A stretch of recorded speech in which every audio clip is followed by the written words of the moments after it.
So hello guys, and welcome back to another video in our channel. So in our video today we're going to look at the Premier League clash that happened at Old Trafford between Manchester United and Tottenham Hotspur. So Manchester United hosted Tottenham Hotspur Stadium at Old Trafford yesterday, and this was the big game of the weekend. We're going to do an in-depth analysis on this. So the game ended 2-2 draw, courtesy of goals by Højlund and Rashford for Manchester United, while Bentancur and Richarlison scored for Spurs. Though this game was not quite even as the score predicts, and we are going to look at how. So Ange Postecoglou faced Erik ten Hag for the first time. And Ange Postecoglou, a manager who stuck with his philosophy, was looking to come in and try to win despite having most of his players away on international tournaments, while Erik ten Hag wanted to win so that he can solidify his position on the table. So Tottenham Hotspur came into the game when they were 5th with 39 points, while Manchester United came into the game when they were 9th with 31 points. The game ended with a draw, with now Tottenham sitting 5th and Manchester United sitting at position 7. Now, so Manchester United lined up in a 4-2-3-1 system, and Onana, who's yet to depart for the AFCON, retained his position in goal. Dalot and Wan-Bissaka played in this game, with Varane playing with Johnny Evans, Maino and Eriksen in midfield, with Rashford coming in for while Garnacho takes the space for Anthony, with Højlund leading the line. Spurs, on the other hand, had to make major changes, especially with the departure of key players such as Heung-min Son, with Werner coming in for Son, Brendan Johnson coming in for Kulusevski, who was sick, with Skip and Højbjerg coming in for Sarr and Bissouma. Van Daven, who was a huge miss, managed to come back, and he played alongside Romero, with Udogie and Porro in the wide areas.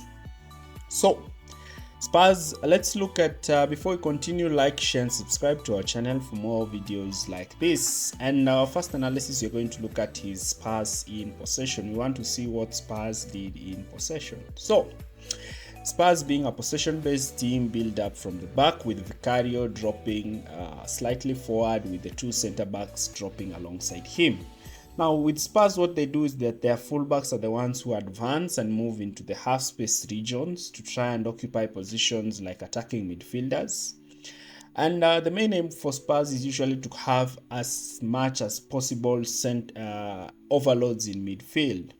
The position of Udogie and Pedro Porro high up the pitch was creating problems for Manchester United to press Spurs high up the pitch.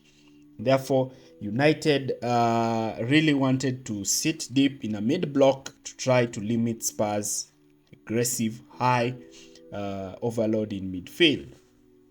So Spurs stuck with their usual 2-3-5 system, with Højbjerg being the deepest midfielder, with Bentancur and Oliver Skip playing alongside him.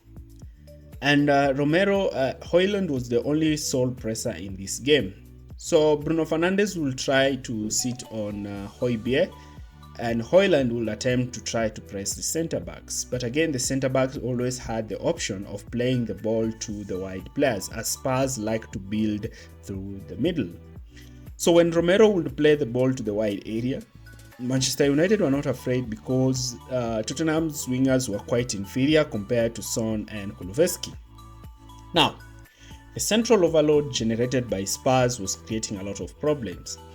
You know that Manchester United wingers start out wide so that they can exploit spaces in the wide areas, but Ten Hag in the first half tasked them to stay deeper to track these players.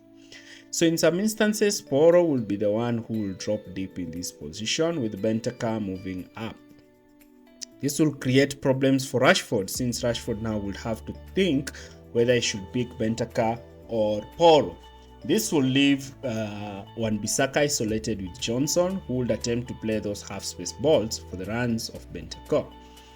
And since, though majority of the time Aaron Wan-Bissaka managed to beat Brendan Johnson, but Johnson at some times would manage to play that pass to the space between Evans and Aaron Wan-Bissaka.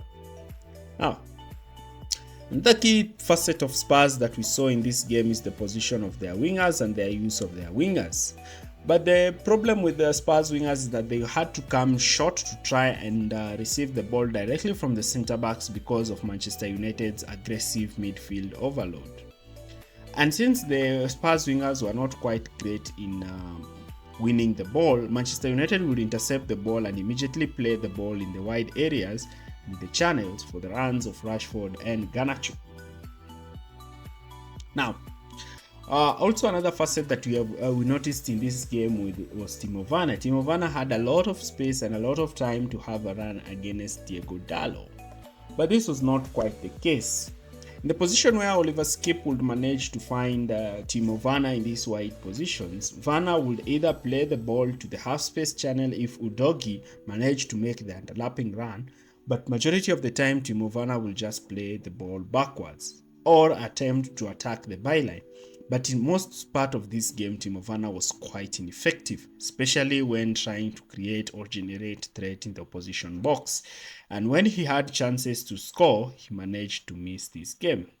Now, Manchester United were quite aggressive once they won the ball in midfield, with Bruno Fernandes being the quarterback who picks the runs of Rashford and Garnacho making runs in the wide areas. This will create a lot of problems, but Van Daven played quite well, especially dealing with Garnacho down the left. This is also what resulted into the 2 goals for Manchester United, since Rashford would receive the ball with time and space in the wide areas and immediately attempt a shot on goal.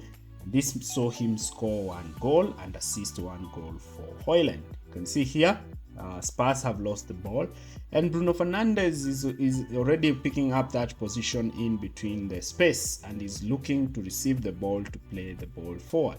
So Bruno Fernandes has the ball, he can spot the runs of Rashford and Højlund, and he's able to look up and pick these 2 players. The ball is played to Rashford, and now Manchester United are in a 2v2 situation, with actually Rashford having an advantage and over Pedro Porro, who was trying to make a run. Let's look at what Manchester United did in possession, though Manchester United did not have as much as possession as they would like. So Manchester United's build-up is usually very interesting. 1 centre-back, 1 full-back, with 1 centre-back starting deeper.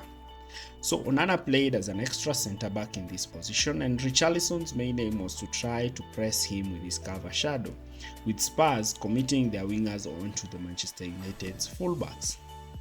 Now, the key thing that you need to understand is the position of Onana, because Onana likes to play almost like an outfielder, ready to receive the ball high up the pitch. Onana here has time and space on the ball, and once he has time and space of the ball, he's able to help his team to play out from the back. Onana here is able now to play the pass directly into midfield. You can see the position of Bruno Fernandes in midfield, and once Bruno receives the ball in these kinds of position, Manchester United will be looking to attack Tottenham Hotspur's backline. So this was a much needed draw for Manchester United, as Ange Postecoglou continues to make a statement in the Premier League, losing only 1 game to 1 top side, and that was Chelsea. Manager who has managed to transform the club, while the other who's currently sitting on the edge of the club. And to summarize this is what Ange Postecoglou said about the game. I think we really played well. We've had a really tough work off field, but these players have really been outstanding, showcasing how the Tottenham Hotspur players have really adapted to the departure of Son, Sarr and Bissouma. Manager who's looking to create a team so deadly. Look forward to see how this goes. Like, share and subscribe to our channel for more videos like this. Thanks for watching.